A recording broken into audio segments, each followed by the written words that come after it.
तुम्हारी जय होवे योगीश तुम्हारी जय होवे जगदीश तुम्हारी जय होवे योगीश तुम्हारी जय होवे भगवान तुम्हारी जय होवे घनश्याम तुम्हारी जय होवे भगवान तुम्हारी जय होवे घनश्याम तुम्हारी जय होवे गुरुदेव तुम्हारी जय होवे महादेव तुम्हारी जय होवे गुरुदेव तुम्हारी जय होवे महादेव तुम्हारी जय होवे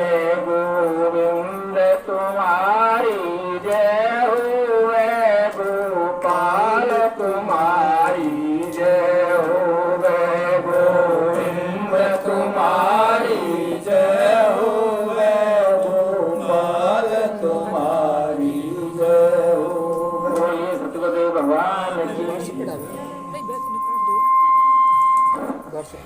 देखो बात चली सत्संग में सब अपने अपने हिसाब से कहते हैं जिनका जैसा अनुभव है जिसने जितना स्वाध्याय किया सत्संग किया अपनी अपनी बात कहते हैं। बात चली कि शास्त्र पढ़ने से रामायण गीता भागवत पढ़ने से जब तक उस पर चलोगे नहीं आगे नहीं लाओगे तब तक कुछ होने वाला नहीं है। और मेरा विचार ये है कि जिसके हृदय में पाप होगा उसके हृदय में भक्ति नहीं होगी और जिसके हृदय में भगवान की भक्ति होगी उसके हृदय में पाप आ नहीं सकता है। यानी जल और अग्नि एक साथ नहीं रह सकते। इसी प्रकार से जो भगवान के प्रति श्रद्धा रखता होगा जिसे थोड़ा भी भगवान के प्रति बोध ज्ञान हो गया होगा उत्तम है तो फिर उससे पाप कर्म नहीं होंगे। और जब तक श्रद्धा है तभी शास्त्र पढ़ता है तभी स्वाध्याय करेगा तभी सत्संग में जाएगा तभी सेवा करेगा जब उसके अंदर श्रद्धा भाव जागृत हो जाएगा। भगवान कहते हैं कि पाप पंत कर सहज स्वभाव और भजन मोर ने ते भाव न काऊ। जो पापी होगा उससे मेरी भक्ति भजन हो नहीं सकता है। तो शास्त्र और संत ये दो हमारे परम हितैषी हैं।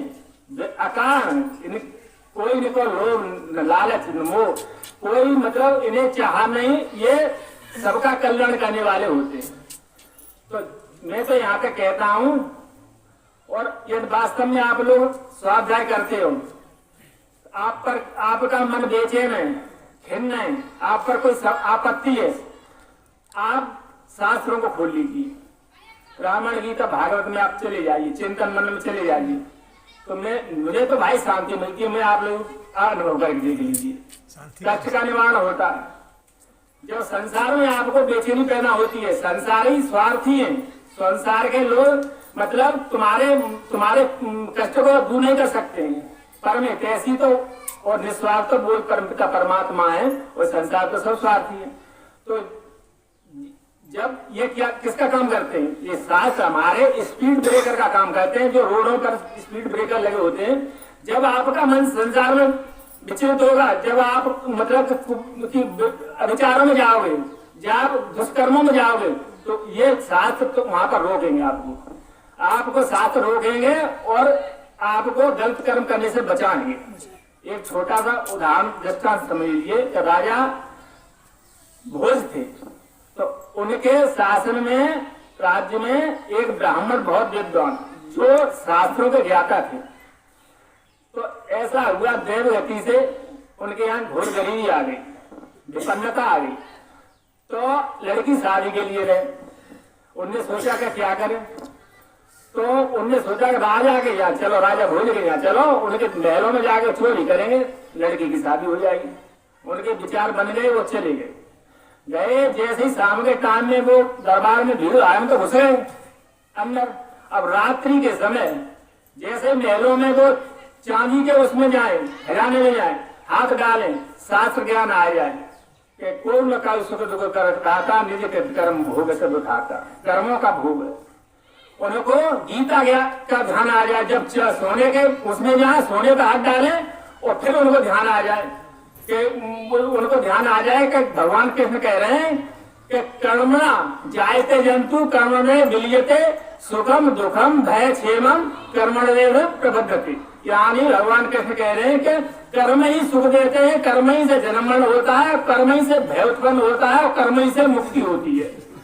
तो फिर हीरा जवाहरात गए, उसे शास्त्रों का बोध होता रहा और अंत में सुबह सवेरा होने को आया तो वो राजा के बेड के नीचे घुस गया कि अब जाऊं तो जाऊं, तब भैगेगा। अब जब भैगे तब सवेरा 4 बजे तो राजा के दरबारी थे, वो आगे मतलब बीना बजाने लगे, गाने सुनाने लगे। वो इस प्रकार से उनको जगाते थे राजा भोज को, भगवान, हाँ भगवान के मतलब गुणगान गाने लगे। तो जब ये बात हुई तो राजा जग के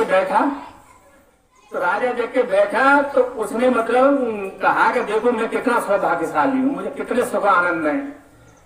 वो ये बात मतलब कह रहा था धीरे धीरे।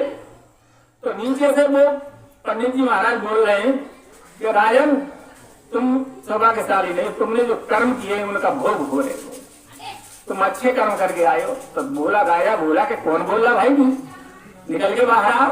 तो वो आए तो उन्हें हकीकत बताई अपनी कि मैं ऐसे ब्राह्मण हूँ, शास्त्रों का स्वाध्याय करता हूँ, परमात्मा पर भरोसा रखता हूँ, लेकिन इस कारण से मेरी बुद्धि में थोड़ा परिवर्तन आया और मैं यहाँ तक आया तो शास्त्रों ने मुझे सहारा दिया और मैं आपके चोरी नहीं कर सका, मुझे पीड़ा मिलती रही हमेशा।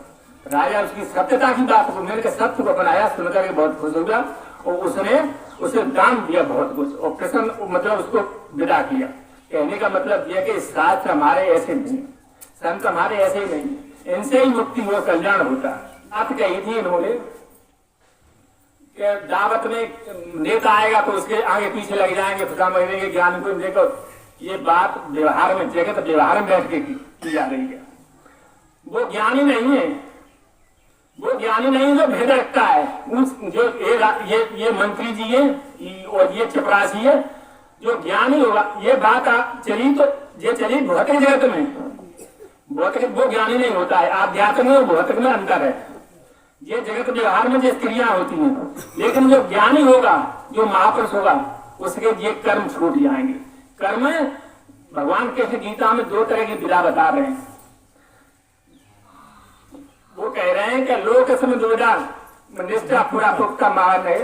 वो कहते हैं कि ज्ञान योगन सांख्यानाम कर्म योगन योगनाम। उनका कहने का मतलब है कि इस जगत की जब रचना की तो मैंने शुरुआत में 2 प्रकार की निष्ठाएं बनाई।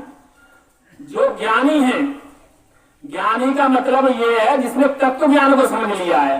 जिस तत्व ज्ञान का मतलब है कि उस परम ब्रह्म परमात्मा के अतिरिक्त तो कोई दूसरा है नहीं। ये जो जगत दिखाई दे रहा है ये सब जगत परमात्मा ब्रह्म स्वरूप है, इसके अलावा कोई और नहीं। तो उसकी दृष्टि में तो भेद नहीं, लेकिन जिसकी जो अभेद दृष्टि रखता है, जो समदृष्टि रखता है, वो जो हमेशा योगयुक्त है। योगयुक्त कहते हैं कि जो हमेशा ब्रह्म चिंतन में रहता है, परमात्मा चिंतन में रहता है।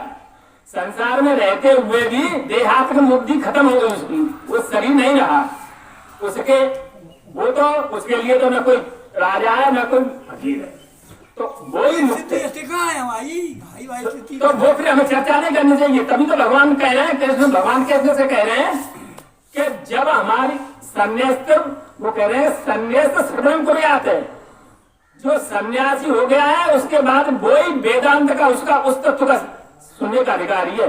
जब तक हमको वो ज्ञान नहीं, बोध नहीं है, तब तक तो जब तक हमारे अंतःकरण में आवरण पड़ा हुआ है, मल विक्षेप आवरण ये जब तक ढका हुआ है, तब तक तो हमें सत्कर्म में लगना चाहिए, भगवान के भजन भक्ति में करना चाहिए, लगना चाहिए, जिससे यज्ञार्थात कर्मणो नेत्र लोकोयम कर्म बंधन है। भगवान कृष्ण कह रहे हैं, यानी तदर्थ कर्म कौन थे, मुक्त संग समाचार कहने का उनका मतलब यज्ञार्थात कर्म कौन से बताएं?